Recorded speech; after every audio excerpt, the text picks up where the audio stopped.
अल्लाहुम्मा सल्लि अला सय्यिदिना व मौलाना मुहम्मदिन। सॉरी, दारुल उलूम देवबंद जो आलम का इल्मी मरकज़ है, आलम का इल्मी मरकज़ है दारुल उलूम देवबंद।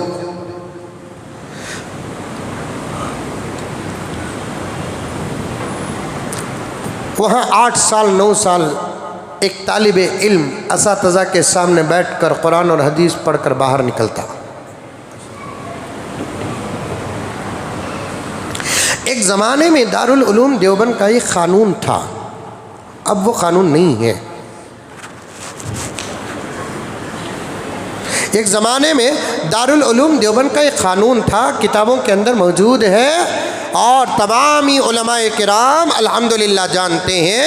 एक ज़माने में दारुल उलूम देवबंद का एक क़ानून था कि अव्वल से लेकर फर्स्ट स्टैंडर्ड से लेकर लास्ट स्टैंडर्ड तक, जिसे हफ्तुम और दौरा कहते हैं, वहाँ पढ़कर बच्चा फारिग होकर बाहर निकलता तो असातिज़ा की तरफ से एक क़ानून था, एक हुक्म था कि कम से कम 1 साल तक आप किसी अल्लाह वाले के साथ रहो।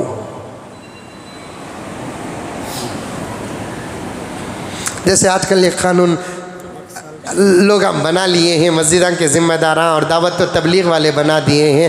फारिग होने के बाद 1 साल अल्लाह के रास्ते में वक़्त लगा कर, अल्लाह के रास्ते में वक़्त लगने की ज़रूरत नहीं, 8 साल जो लगे हैं अल्लाह ही के रास्ते में लगे हैं। इससे इसका इल्म बना है, इससे इसका ज़ाहिर बना है। अब बाहर किसी माहौल में निकल कर उसे ज़ाहिर बनाने की कोई ज़रूरत नहीं है। जो बच्चा असातिज़ा के माहौल में बन गया, जो बच्चा मदरसे के माहौल में बन गया, अब वो बन गया, उसे बाहर निकल कर किसी आलिम को, मौलाना मुफ्ती ज़रवली खान साहब रहमतुल्लाह अलैह ने तो बड़ी सख्ती के साथ बयान कर दिया कि आलिम बनकर निकलने के बाद वो ये समझता है कि अभी मैं बना नहीं, अब मुझे 1 साल तक दावत व तबलीग में वक्त लगाना पड़ेगा ताकि मैं बनूंगा, तो उसे चाहिए कि किसी गंदे पानी के तालाब में डूब कर मर जाए।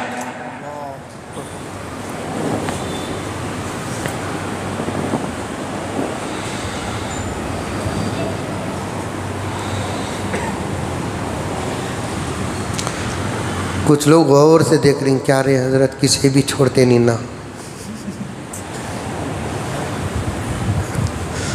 मैं किसी भी पकड़ा नहीं तो छोड़ूं कहीं को। जब बात आ रही है तो अर्ज कर रहा हूं,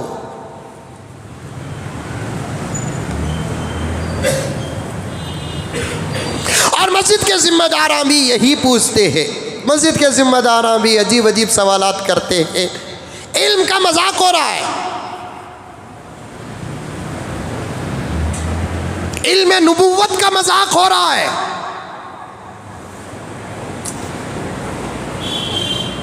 अरे ये उम्र का बच्चा हाफिज बना 3 साल में, 4 साल में जय्यद हाफिज, फिर पूरा आलिम बनने के लिए तकरीबन 8-9 साल लगते हैं। ये 3 ये 9 कितने साल, 12 साल। कोई बात नहीं, कोई बात नहीं, कितना अच्छा होता 2000 के नोटा गिरते हैं। डाले तो ज़रा बड़े नोटा डालो रे बाबा, समझ में आई बात है। कई को हज़रत 2000 के नोटा बोल रहे हैं। ख़त्म होने से पहले एक मरतबा मुलाकात करने का इरादा है।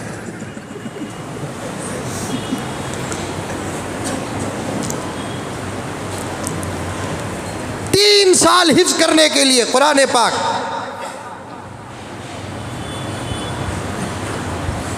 9 साल आलिम बनने के लिए। बुखारी शरीफ पढ़ लिया तो फबी आवाज़, बहुत बड़ी बात है। हदीस की सबसे ज़्यादा सही तरीन किताब है बुखारी शरीफ। 2-3 जुमा पहले इमाम बुखारी के बारे में भी बात आई थी।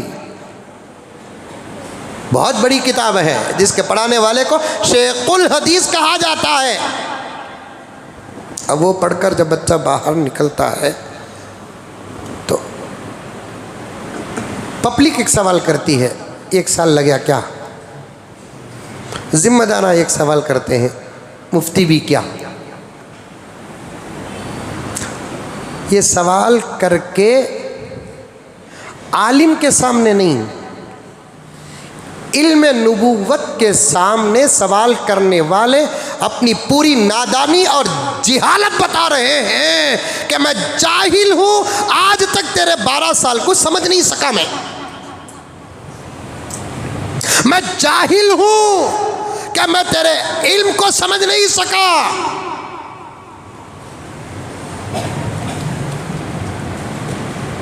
मुझे एक साहब फ़ोन करे, मौलाना हमारी मस्जिद में एक अच्छे मौलाना का इंतज़ाम करो। मौलाना, अच्छी बात है, मुफ्ती भी रहना मौलाना का। मेरा पेट जल गया। मैं बोला तुम्हें कौन जी? मैं मस्जिद का सदर। माशाअल्लाह, मुफ्ती का तो क्या बोल डालो, इंशाअल्लाह ताला मैं देवबंद के मुफ्ती साहब को लागू रख डाल दूँ। नहीं, मोहल्ले की ख्वाहिश हजरत, तो मतलब क्या इनको मालूम नहीं?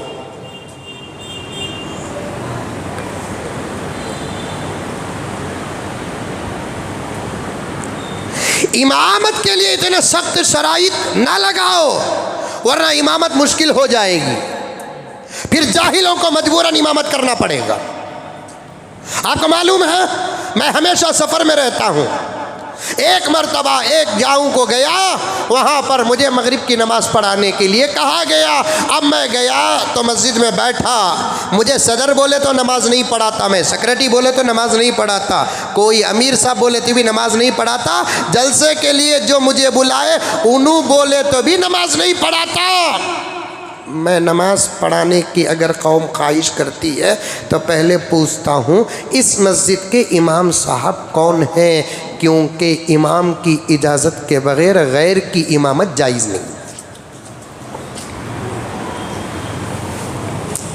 इमाम हरम भी आ जाए, मस्जिद उमर फारूक को सीधे घुसकर मुसल्ले में चढ़े और मौलाना शमशाद जो इस मस्जिद के मुस्तकिल इमाम है, इनकी इजाज़त नहीं लिए तो बहुत बुरा काम कर रहे हैं। यह और बात है कि काबे का इमाम है, काबे का इमाम है अपनी जगह पर, लेकिन उसका हक है, उसके हक पर अगर खड़ना है तो उसकी इजाज़त पूछना लेना।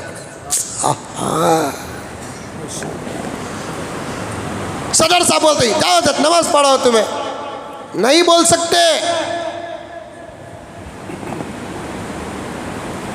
हमें इजाज़त ले लिए, तब भी अगर मुझे पढ़ाना है तो मैं वहाँ के मुस्तकिल इमाम को पूछना पड़ेगा, क्या मौलाना लोग कह रहे हैं, अरे रे रे रे पढ़ाओ हजरत बोलकर बोल डाले तो तब जाकर मैं पढ़ाना। लेकिन फिर भी मेरे दोस्तों, जब आप पाबंदी से अपने इमाम के पीछे नमाज़ पढ़ते हैं तो बाहर से कितना ही बड़ा कारी आ जाए तब भी आप अपने इमाम ही को रिस्पांस दो, वरना ये कौम की मोहब्बत है। पाउडर देखे तो जोरू को भूल जाते हैं। कितनी अच्छी जोरू रही तो भी दूसरी ज़र्रा मेकअप लगा ले को फिरी तो इसे छोड़ को इसे देखता। अभी करीब एक लतीफ़ा पढ़ा कि मेकअप सेट कौन बनाया कि उसकी अल्लाह मग़फ़िरत करे कि भाई बोल को दोस्त पूछा तो उन्हें बोल रहा है कि मेकअप के सदक़े में कितने बच्चों की शादी होगी।